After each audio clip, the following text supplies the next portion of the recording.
Hello everyone, आप सभी का हमारे चैनल आयुर्पदगामिनी बाय जीसीएम में हार्दिक स्वागत है। इससे पहले वाली वीडियो में हमने उन्माद निदान अध्याय के 11 नंबर श्लोक तक कंप्लीट किया था, जिसमें कि हमने आगंतुज उन्माद के जो पूर्व रूप हैं वहां तक पढ़ा था। आज के इस वीडियो में हम उससे आगे भूतज उन्माद होने की प्रक्रिया से लेके उन्माद निदान अध्याय के एंड तक कंप्लीट करेंगे। तो चलिए शुरू करते हैं। तो जो आज की वीडियो में फर्स्ट जो श्लोक है वो है तत्र अयम उन्मादकराणां भूतानां उन्मादिष्यताम् आरंभ विशेषो भवति। तत्र अयम उन्मादकराणां भूतानां, तो उन्माद को उत्पन्न करने वाले भूतों के उन्मादिष्यताम्, उन्माद उत्पन्न करने की इच्छा होने पर तत्र अयम यह आरंभ विशेषो भवति, ये क्या होते हैं? पूर्व रूप होते हैं। तो उन्माद को उत्पन्न करने वाले भूतों के उन्माद उत्पन्न करने की इच्छा होने पर ये पूर्व रूप होते हैं। तद्यथा, जैसे कि अवलोक्यन्ते देवा जनयन्ते उन्मादम, जो देव हैं वो क्या हैं? देखते हुए उन्माद को उत्पन्न करते हैं। गुरु वृद्ध सिद्ध महर्षियों अभिशपन्ते, तो गुरु वृद्ध सिद्ध और जो महर्षि हैं वो क्या है? अभिशाप देते हुए उन्माद को उत्पन्न करते हैं। पितरो दर्शयन्ते, पितृ धमकाते हुए। स्पर्शंतो गंधर्वा, और जो गंधर्व हैं वो क्या है? स्पर्श करते हुए उन्माद को उत्पन्न करते हैं। समाविशंतो यक्षा, और जो यक्ष हैं वो क्या है? समाविष्ट होकर शरीर में प्रवेश करके उन्माद को उत्पन्न करते हैं। राक्षसा तू आम गंधम अघ्राप्यन्त, और जो राक्षस होते हैं वो क्या करते हैं? आम गंध को सुंघाते हुए उन्माद को उत्पन्न करते हैं। पिशाचा पुनः आरूह्यम वाहयन्त, और जो पिशाच होते हैं वो क्या करते हैं? चढ़कर सवारी करते हुए उन्माद को उत्पन्न करते हैं। नेक्स्ट जो श्लोक है वो है आगंतुज उन्माद के लक्षण। तस्य इमानि रूपाणि भवन्ति, उसके ये रूप यानी कि लक्षण होते हैं। तद्यथा, जैसे कि अत्यात्म बल वीर्य पौरुष पराक्रम ग्रहण धारण स्मरण ज्ञान वचन विज्ञानानि, तो क्या है? जितना स्वयं में होना चाहिए उससे अत्यधिक मात्रा में बल वीर्य पौरुष पराक्रम ग्रहण शक्ति धारण शक्ति स्मरण शक्ति ज्ञान वचन यानी कि बोलने की शक्ति और विज्ञान, ये सभी क्या है? जितना स्वयं में होना चाहिए उससे अत्यधिक मात्रा में इन सभी का होना वो क्या होते हैं? उन्माद के लक्षण होते हैं। अनियतश्च उन्माद काल है, और जो उन्माद का जो काल होता है वो क्या होता है? अनियत होता है। उसके बाद है देव आदि ग्रहों के आवेश का समय व स्थान।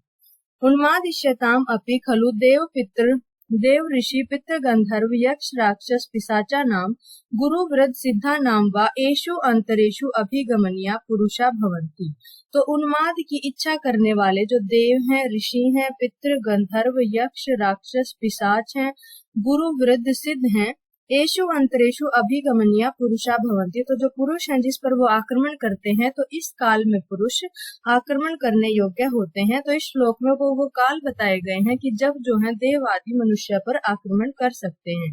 तद्यथा, जैसे कि पापस्य कर्मण समारंभते, पाप कर्म का आरंभ करने के समय में, पूर्वकृतस्य वा कर्मण परिणाम काले, और पूर्वकृत जो कर्म है उनके परिणाम काल में, एकस्य वा शून्य ग्रह वासे, अकेले शून्य ग्रह में निवास करने से, चतुष्पथ अधिष्ठाने व चतुष्पथ में अधिष्ठान करने से, संध्या वेलायाम प्रियत भावे, संध्या वेला में क्या है? प्रियत भावे सावधान न रहने से, संयम से न रहने से, व पर्व संधिसु, या फिर पर्व संधियों में, पर्व संधि यानी कि दिनों की जो संधि होती है अमावस्या पूर्णिमा, उनमें वा मिथुनी भावे, मैथुन करते समय, रजस्वला अभिगमने वा, या फिर रजस्वला से मैथुन करते समय, विगुणे वा अध्ययन, विगुण अध्ययन करते समय, यानी कि अध्ययन का जो तरीका बताया गया है भली प्रकार से अध्ययन न करने के समय में, बलि मंगल होम प्रयोग, बलि मंगल और होम के प्रयोग के समय, नियम व्रत ब्रह्मचर्य भंगे वा, नियम व्रत और ब्रह्मचर्य का भंग होने के समय में, महाहवे वा, महायुद्ध के समय में,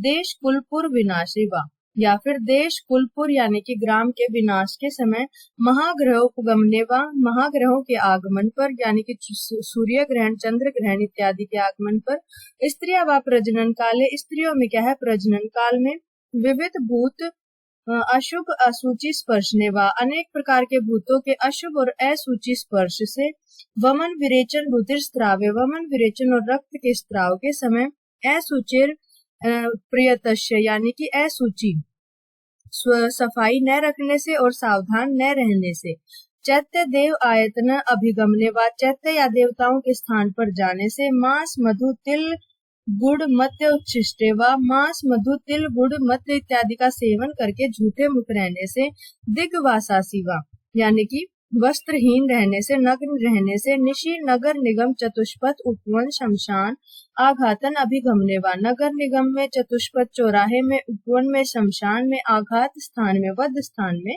रात्रि में जाने से, द्विज गुरु सुर यति पूज्य अभिघर्षणे वा द्विज का, गुरु का, सुर यानी देवताओं का, यति साधु का, पूज्य जो भी पूजनीय लोग है, अभिघर्षणे वा उनका तिरस्कार करने से, धर्माख्यान व्यतिक्रमे वा धार्मिक जो कार्यों का जो क्रम बताया गया है जिस प्रकार से करने के लिए उनका व्यतिक्रम करने से, अन्यस्य वा कर्मणो अप्रशस्तस्य आरंभे अन्य भी कोई जो कर्म अप्रशस्त है उसका आरंभ करने से, इति अभिघात काला व्याख्याता भवन्ति। तो ये सभी क्या है, अभिघात के काल बताए गए हैं। तो उसके बाद है देव आदि ग्रहों के आवेश होने में कारण।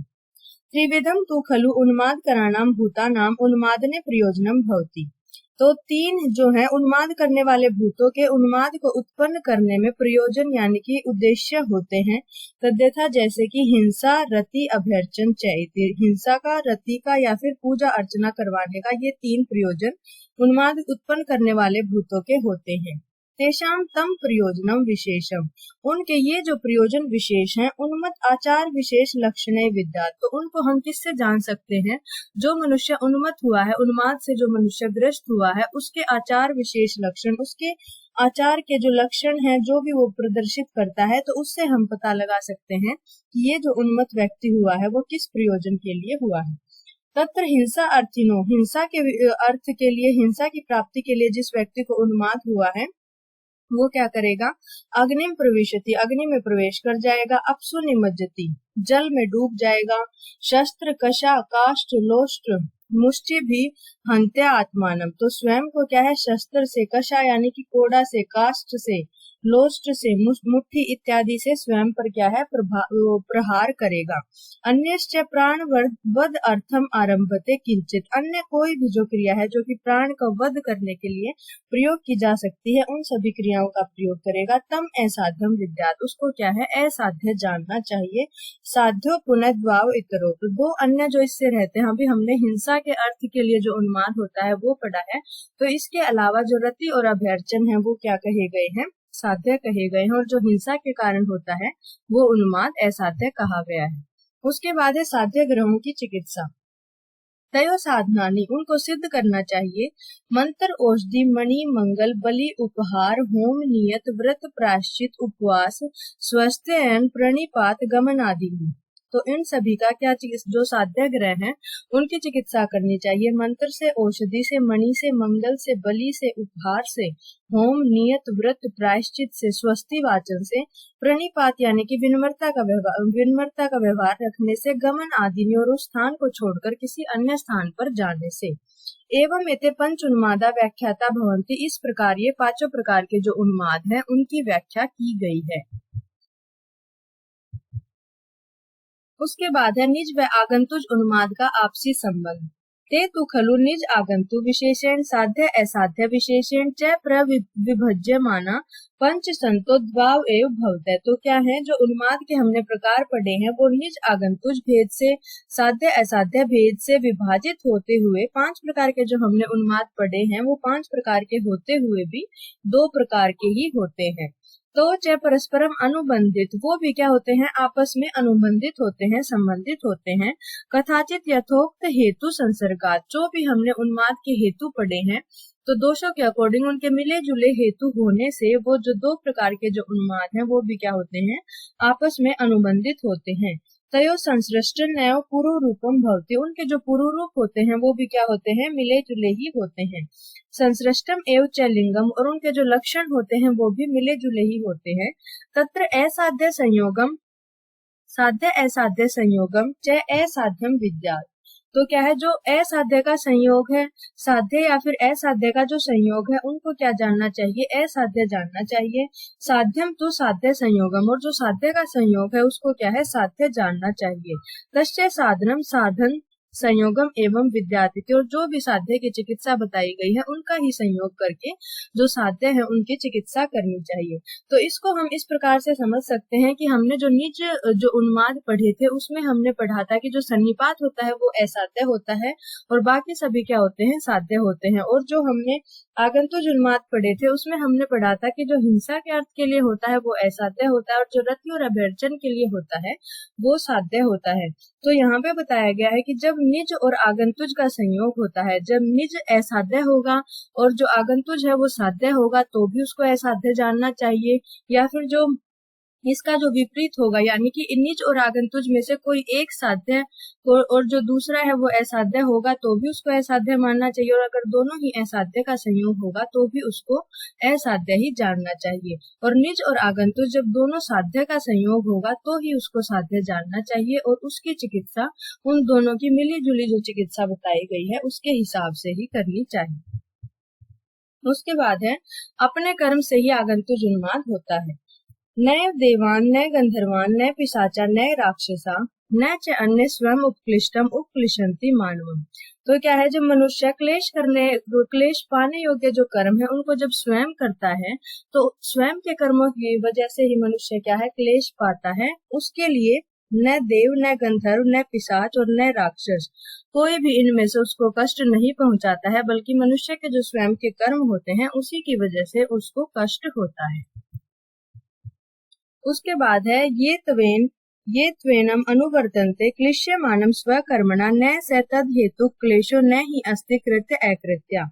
तो क्या है, मनुष्य को जो भी अपने कर्मों के कारण जो भी क्लेश उसको प्राप्त होता है, जो भी लक्षण उसमें उत्पन्न होते हैं, तो वो क्या होते हैं, वो किसी भी ग्रह आदि के आवेश के कारण नहीं होते, उसके प्रभाव के कारण नहीं होते, बल्कि मनुष्य के किए हुए स्वयं के जो कर्म होते हैं उन्हीं के आधार पर होते हैं। क्योंकि एक बार जो भी कर्म किया जाता है तो उसका फल अवश्य ही मिलता है, उसमें दोबारा से कुछ भी करना शेष नहीं होता, किसी भी प्रकार से उसको चेंज नहीं किया जा सकता। इसीलिए जो है देवादि ग्रह वो मनुष्य को कष्ट नहीं देते हैं, बल्कि मनुष्य के जो स्वयं के कर्म होते हैं उसी की वजह से मनुष्य को कष्ट होता है।